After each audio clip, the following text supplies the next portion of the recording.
about city transformation and community development and bringing more shalom to the city for a long time.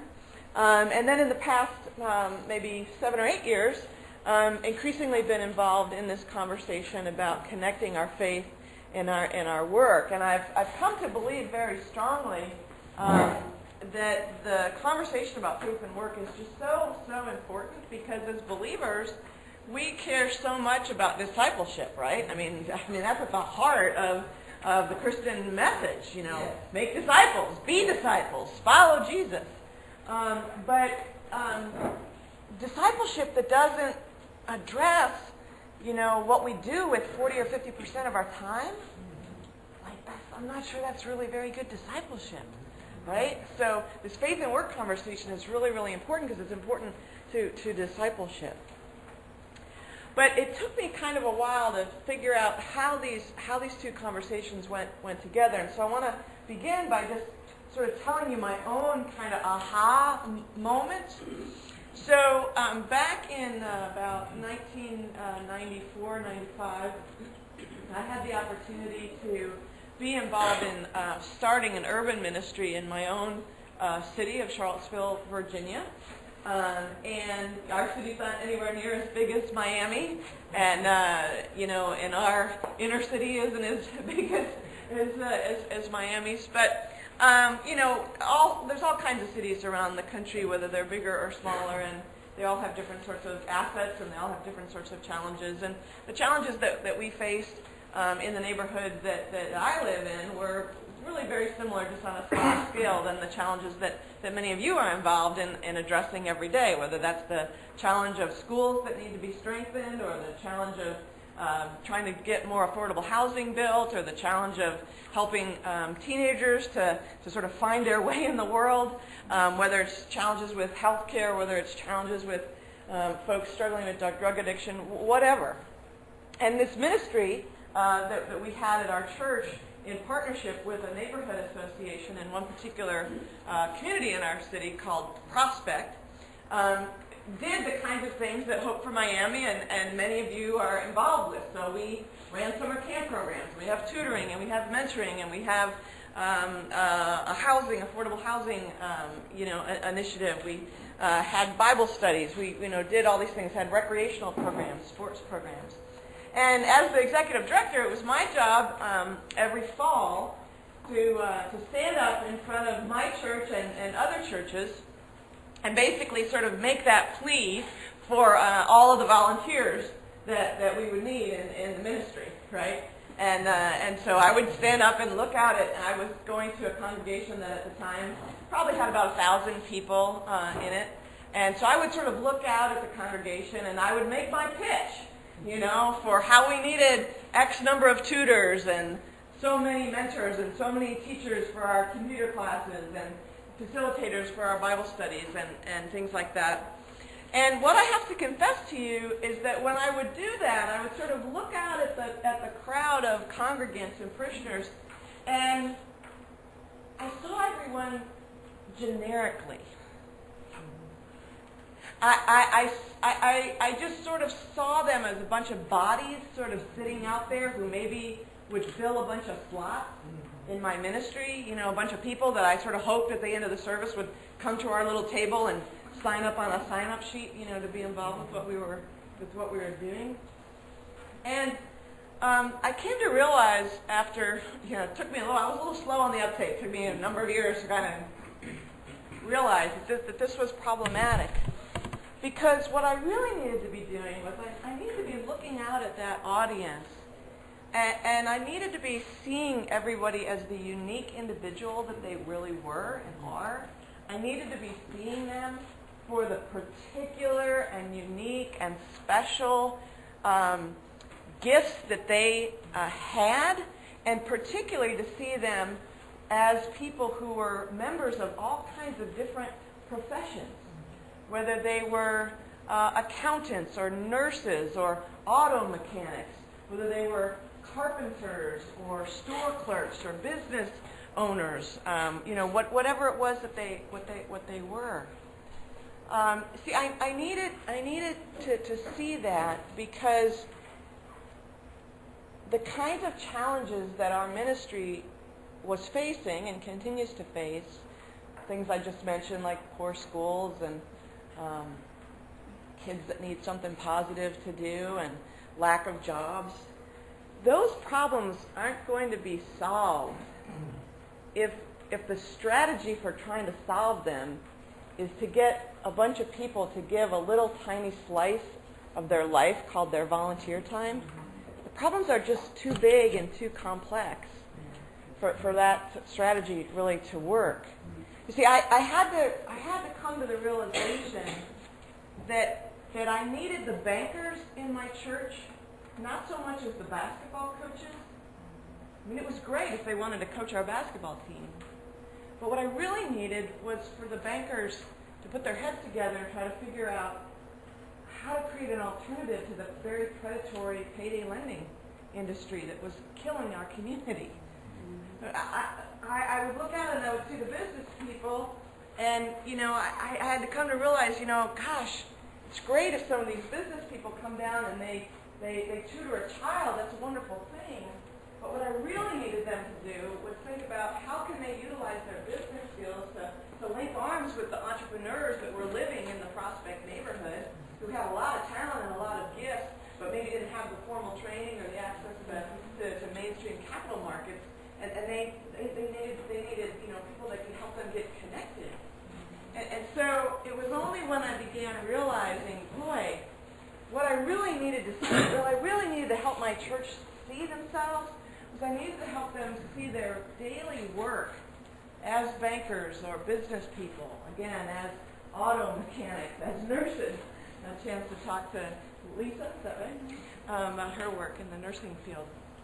I needed to see those things because I needed the people in my church to really recognize that that work itself is their ministry. And I needed them to think about how could they, through the daily work that they were spending most of their time on, how could they think about how to do that work in ways that would help start to address some of those structural problems that were affecting the Prospect community. I needed the real estate folks not just to come and help out at summer camp. Again, that was great, but what I really needed them to do was try to sit down and push for initiatives where we could get rid of some of the slumlords and find people to invest in some of the housing so that we could improve the quality of the conditions there. I needed people to see their work as their ministry. So that's why I say that these conversations are connected. I began to realize that unless people have a really big vision for how their daily work, in and through their daily work, they can join God's work of bringing about the flourishing of the community, if they couldn't see that, we weren't really going to make a whole lot of progress in bringing about the flourishing of the community. I needed them to see that those two conversations had to come together. And that's why I'm so excited about this new initiative that Hope for Miami is doing, because I think it's a really strong and deliberate step that they're taking that says, wow, we see this connection, and we want to get lots of people in the city recognizing how to have this vision for their work, how to connect Sunday and Monday, and how to have this vision for what I'm going to call whole life discipleship, where we're following Jesus in every area of our lives, including our daily work, following Jesus in our jobs, and asking Jesus, how are you going to use me in my job to bring about the flourishing of the community? And to try to sort of inspire you to get committed to that vision, I just want to spend time tonight mostly telling you a story. And it's a story about an initiative called the Surge School. And it's from Phoenix. And it's an initiative that's kind of similar in a lot of different ways to what the vision for this life calling ministry really is. And I want to tell you this story because it illustrates the ripple effect and the positive results that happen in a place when hundreds and hundreds and hundreds of individual Christ followers begin to catch this vision for their work and connect Sunday to Monday, how that brings about really significant advances in the city's shalom. So let me just describe for you real quick what the Surge School is. It was founded by pastors from 4 churches, in particular 2 churches. One pastored by a man named Chris Gonzalez, and the other pastored by another gentleman named Tyler Johnson.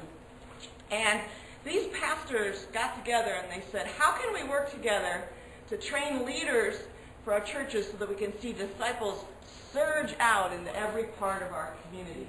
That phrase there actually comes from the Jesus Storybook Bible. If you have kids, maybe some of you have seen that Storybook Bible. When the author, it's a British woman, and she talks about Acts and how with the joy of Pentecost, the disciples surged out into the street.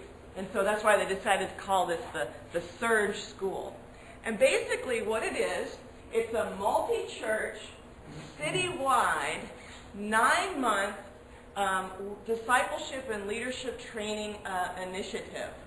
And it is, it's all about what they say, their tagline is, all of life, all for Jesus. I love that tagline, all of life, all for Jesus.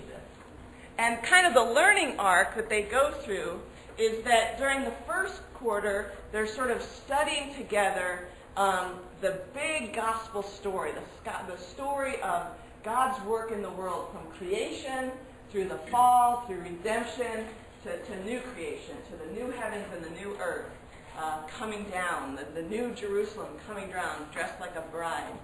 So kind of getting rooted in the basic theological, what sometimes people call the grand narrative, the big story of Scripture, getting everybody sort of rooted in that theologically. Then during the second quarter, really asking, okay, this big gospel story of how God is at work in the world, how does that change me? How do I lean into the Holy Spirit and the Word of God and let that come into me and change me? How do I let the gospel change me thoroughly from the inside out? And then the third quarter, it talks about, okay, what is this mission of God? What is the big call to mission that God gives to his whole corporate body of the church? This mission to join him on his mission of bringing about the renewal of all things. And then in the fourth quarter, beginning to say, okay, if that's the big picture and that's the big mission of the people of God, where do I fit in individually as a banker or a carpenter or an architect or an artist or an auto mechanic? Where do I fit in to that big story, and how do I allow God to use me through my daily labors to do my part of the story of bringing renewal, because that's what God is doing. So that's what the Surge School is about. People get together into what they call these surge tables, small groups that come together and they talk about these things. And they meet together individually, and then on a quarterly basis they all come together with all the small groups coming together, and they have some special speakers and times together. And what I want to do is just tell you about some of the graduates from this Surge School and the sort of things that they've been up to. Because there's now been just over 1,000 individuals, 1,000 people in Phoenix who have graduated from this Surge School. Here's a picture of one of them. This guy, his name is Brian Brown, and he inherited. He's from a Hispanic family, and his father was a painter and had a painting company. And at the time when Brian went through the Surge School, he had just sort of formally been made by his father the head of the painting company. And Brian, if he was here, would say, I knew that having a painting company, that wasn't a good thing to do. That was sort of a necessary thing. The world sort of needs painters. But he didn't really see it as anything all that really significant or important in terms of the kingdom or in terms of sort of gospel ministry. It was just like, well, you know, I'm a painter and that's fine, but it's just kind of I'm just a painter. Well, throughout the course of the Surge School, he had a total transformation in his perspective. And what he began to realize was, oh, as a painter, I am participating in God's work to beautify the city of Phoenix. That as a painter, I'm coming in and I'm helping people in their neighborhood start feeling more pride in their neighborhood because we're starting to clean it up and make it look better. As a painter, I'm helping businesses to have a good, solid appearance, and they're going to have more customers, they're going to expand their businesses, they're going to hire more people. I'm contributing to economic flourishing. And not only that, but as a company, as I grow, I myself am creating more jobs for folks. And I'm contributing to the flourishing of our city. And so he began to really understand what he was doing in Joseph's Coat Painting Company as being kingdom work and kingdom ministry. And not only did Surge School help Brian get a new perspective on his work as a painter, but it also really led to some very practical new practices. He began thinking more about, wow, how can I provide jobs for people that need sort of second chance employment, folks that maybe have a criminal conviction in their background, and they're struggling to get a job, but they're hardworking people and they're talented people.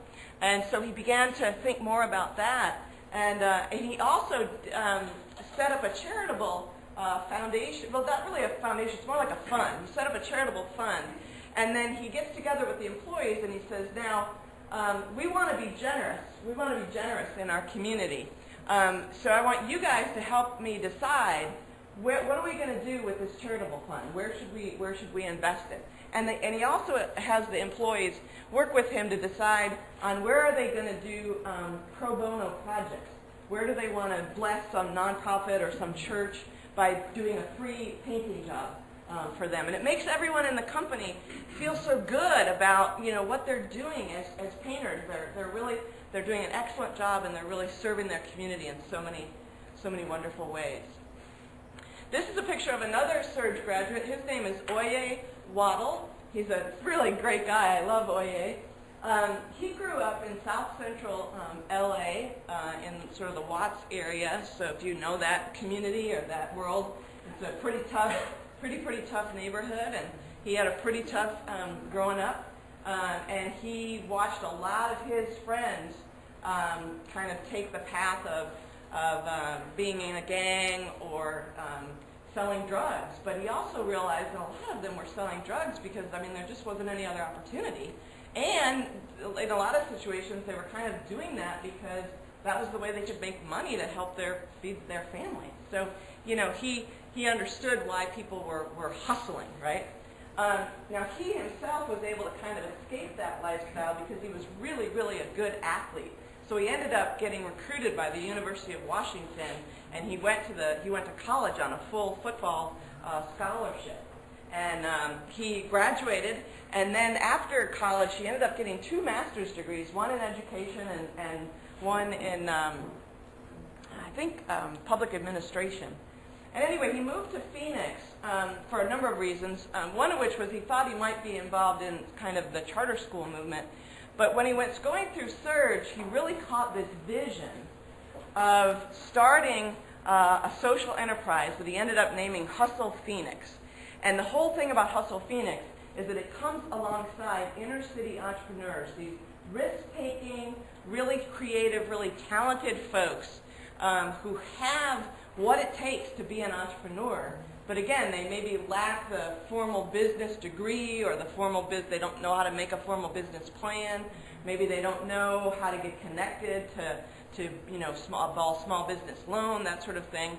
And so Oye and his team, they work with entrepreneurs, and they try to bring intellectual capital, social capital, and financial capital to the table to help these entrepreneurs do what Oye calls hustle for the common good. Help the hustlers hustle for the common good. And that came out of Surge. And in fact, Another group of people that went through Surge were a bunch of Christian business people, and after Surge they formed something called the Camelback Society, where they decided that they would be the investment arm to try to invest in some of these entrepreneurial endeavors, and so they've helped to stand up some of the stuff happening at Hustle Phoenix.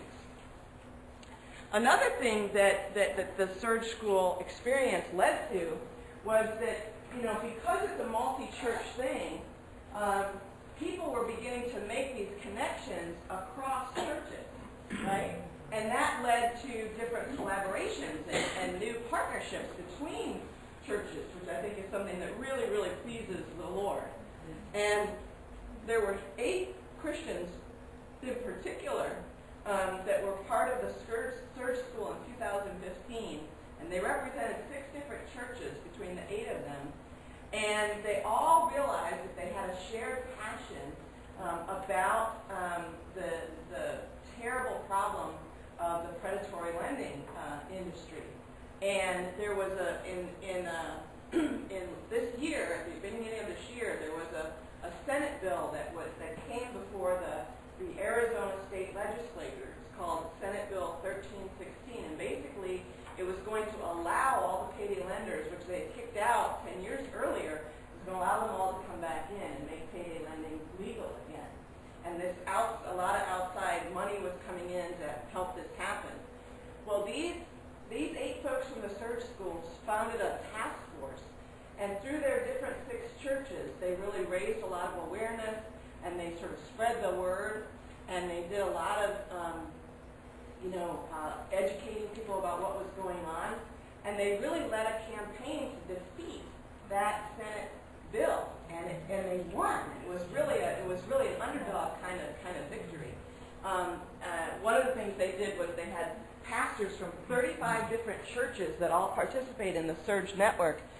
They took out a big thing in the Arizona Republic newspaper, and they wrote a public letter in which they said, as people of faith, we oppose this. We think this is really bad. One of the things that the letter said was, quote, predatory lending positions individuals to be in a perpetual state of debt, all for the sake of personal gain, of others, and it impedes human flourishing.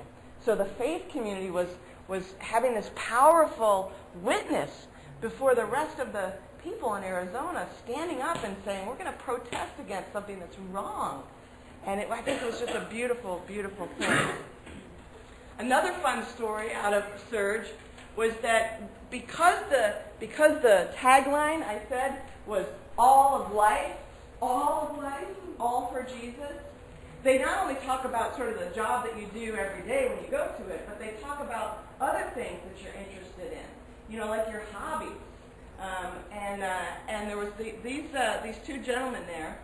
One's named David and one's named Silas. They really love woodworking. That's just something they're really talented at and something they really enjoy doing.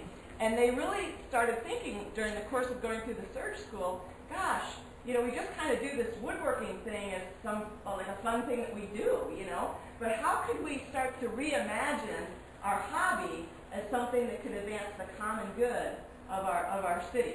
Those are the kinds of questions that get asked at these Surge tables, right? And so what they began to explore a little bit about that, and they learned about this really funky movement. I didn't know about it at all until recently, but there's kind of this sort of quiet movement that's happening in different cities. Maybe it's happening here in Miami, I don't know. It's called urban lumberjacking. And the basic idea of it is that, cities get hit with big storms. I mean, not that you in Miami know anything about big storms or anything like that, where trees fall down and things like that. I know you guys don't know anything about that. But other cities, they have that problem sometimes. There's big storms that happen and trees fall down. And this urban lumberjacking movement, what it's all about is people going out and trying to salvage these downed trees, because otherwise they get hauled up and they just fill up the landfills. And wood is actually a really wonderful, important natural resource. And so these urban lumberjacks go out and they come to your house and they look with you and they cry about the fact that your tree just crashed into your garage, and then they bring their chainsaws out and they kind of help you out. And then they take all these trees to lumber mills, and they get them made into lumber, and then they turn them into really wonderful furniture. And what they're doing in Phoenix, in particular, is they're making them into kitchen tables. Because these two guys, you can see they're both guys with young families, they just think that sort of family time around the table is really, really important. Yeah. So they wanted to kind of both participate in this urban lumberjacking movement, but they also wanted to kind of get the word out about it. And so what they did was they got together with some other people, and they actually made a documentary film, and the film is called Felled. And it's all about this urban lumberjacking and how these people go around and they chop down the trees and they make it into all this great stuff. And you can watch the trailer, actually. Just Google Feld's documentary. And there's this one older gentleman who's an urban lumberjack, and he has this quote, and he said, there's something really celebratory about redemption. I'm taking this throwaway piece of wood and adding new life by recreating it, turning it into something really, really, really beautiful. So that was a really fun thing that happened through Surge. And then my last little anecdote for you tonight is just a story of what I would call just sort of loving your neighbors well. All throughout the Surge, discipleship, of course, it just focuses so much on loving God and loving your neighbor, right? Because, hello, that's like the Christian message. Love God, love your neighbor. It kind of doesn't get too much more complicated than that, frankly. And so there was a really tragic, sad thing that was happening in Phoenix. There was this group of people, I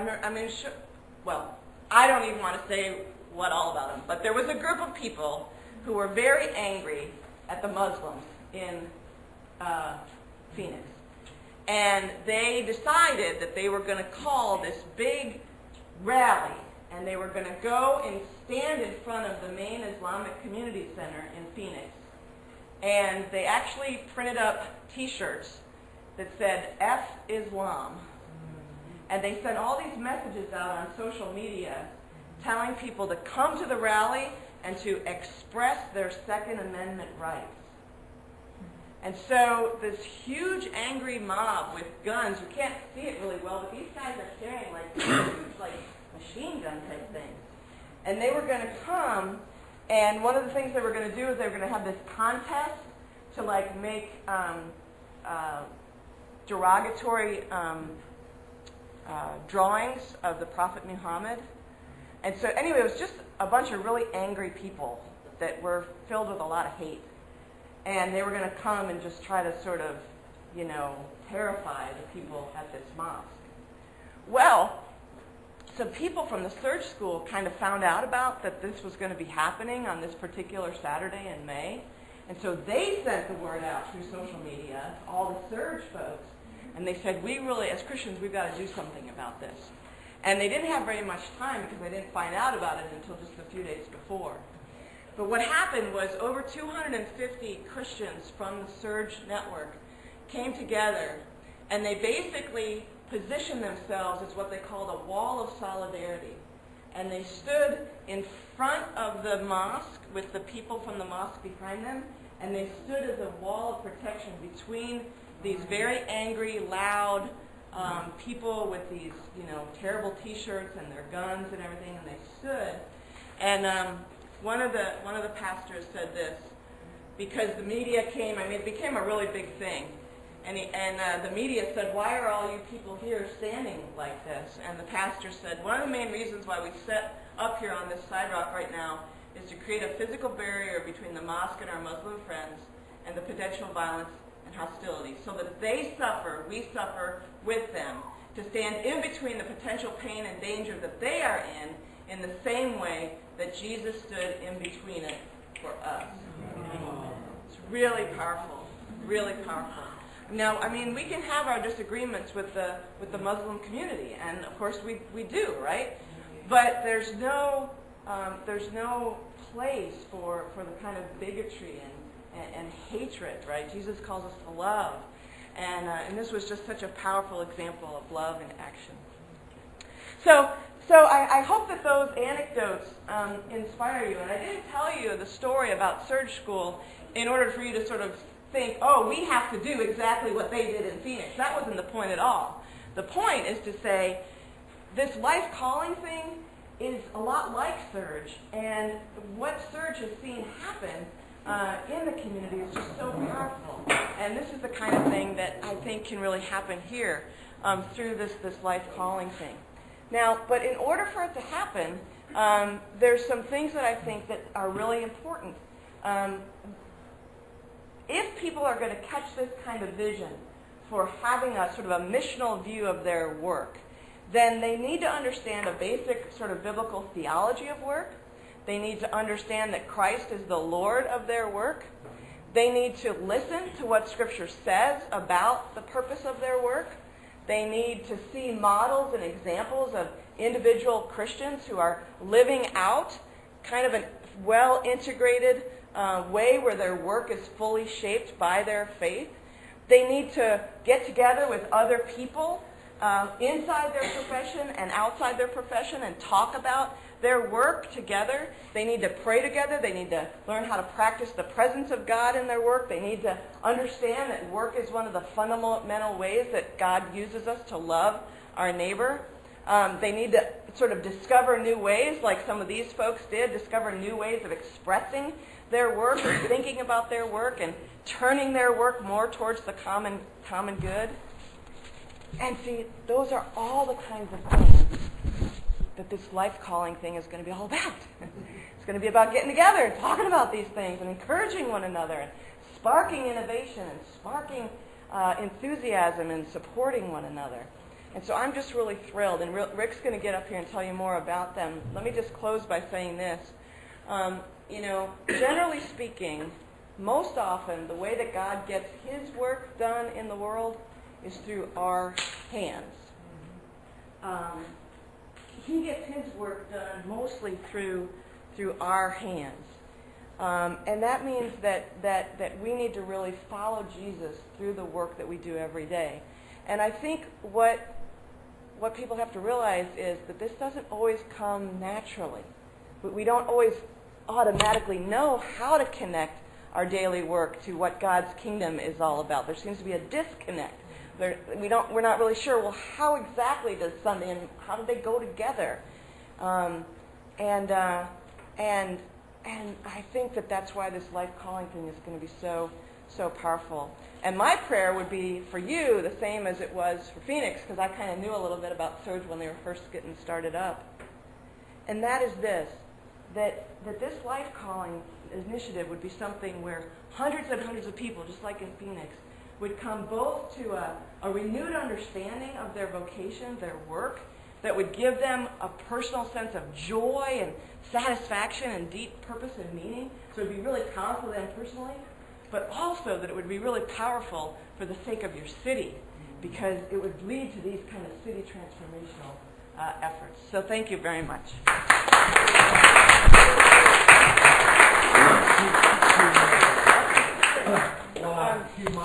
How about some questions that you have for Amy? A couple of minutes to ask her anything you want while we segue.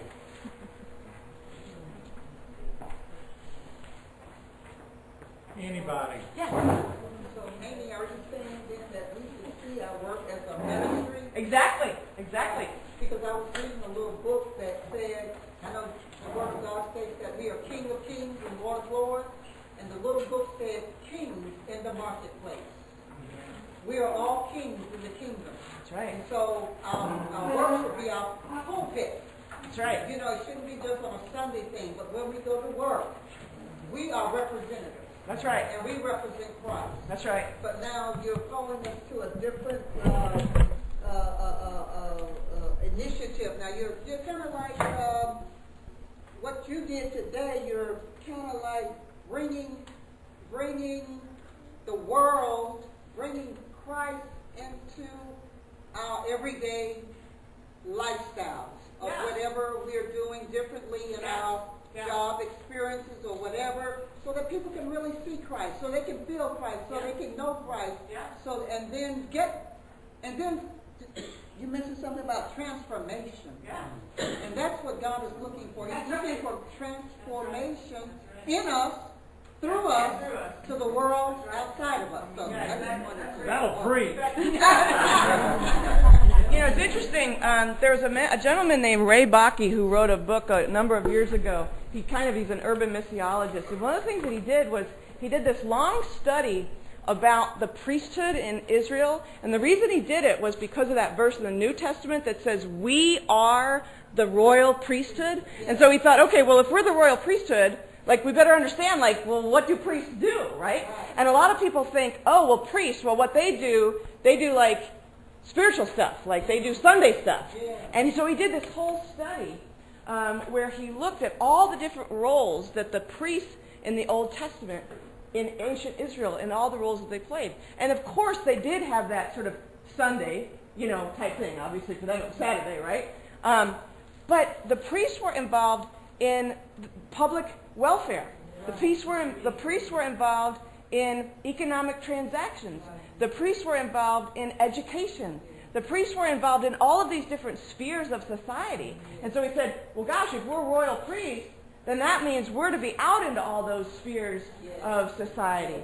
One of the ways that people are thinking now in the faith and work movement, of course, the Great Commission. It says, go and make disciples of all the nations. Go into all the world, it says. Go into all the world and make disciples. And we've always interpreted that geographically, like go to Peru or go to, Russia or go to wherever, right? And it is that. But now people are starting to realize, actually the word that's used there, go into all the world, that word also could be understood sociologically. So it could mean go into all the sectors of the world. So go into the media, go into politics, go into real estate, go into healthcare, go into education, go into fashion, go into go into the sectors and make disciples there. So it's that sort of thing. Yeah. The seven mountains. Some people have talked about. Yeah, right. All righty, give it up for Sister Amy. Thank you so much.